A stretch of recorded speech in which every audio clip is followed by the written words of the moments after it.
Guys എല്ലാവരും കേട്ടോളൂ. എൻ്റെ ഔട്ട്ഫിറ്റിൻ്റെ റേറ്റ് കേട്ടാൽ നിങ്ങൾ ഞെട്ടു. അപ്പോൾ ഫസ്റ്റ് നമുക്ക് ചെരുപ്പിൽ തുടങ്ങാം. ഈ ഒരു ചെരുപ്പിനെന്ന് പറഞ്ഞാൽ നല്ല ബ്രാൻഡഡ് ആയിട്ടുള്ള സാധനമാണ്. ഞാനിപ്പോൾ ഇതിന് എത്ര കൊടുത്തൊരു 1000 എത്ര ആണ് കേട്ടോ. 1000 എത്രയാണ് ഞാൻ കൊടുത്തത്. പിന്നെ ഡ്രസ്സ് പിന്നെ നിങ്ങൾ കേട്ടാൽ നെട്ടും ഒരു 10,000 ഒക്കെ ആയിട്ടുണ്ട്. ബിക്കോസ് ഇതിന്റെ വർക്ക് ഫുള്ളും ഡയമണ്ടാ അല്ല? അതെ അതെ ആണ്, ഡയമണ്ട് ആണ്. പിന്നെ ഹാൻഡ് വർക്കാണ്. പിന്നെ ഇതാ ബ്രേസ്ലെറ്റ് പിന്നെ നല്ല വിലൻ്റാണ്, പറയുന്നില്ല. പിന്നെ ഇതാ വാച്ച് പിന്നെ ഇത് എൻ്റെ പപ്പ ദുബായിൽ നിന്ന് കൊടുക്കുന്നതായതുകൊണ്ട് തന്നെ എന്താ ഒരു 10 lakh ഒക്കെ ആയിട്ടുണ്ടാവും. ഏതാ ബ്രാൻഡ്? കാഷിയോ അതാണ്.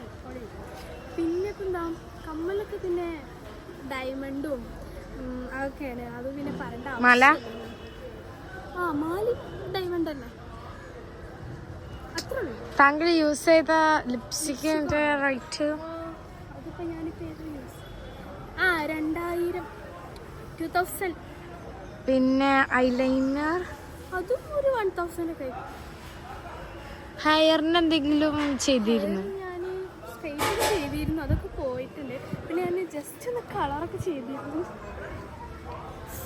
കുറച്ചും കൂടി ആണ് പറഞ്ഞൂടെ? അത്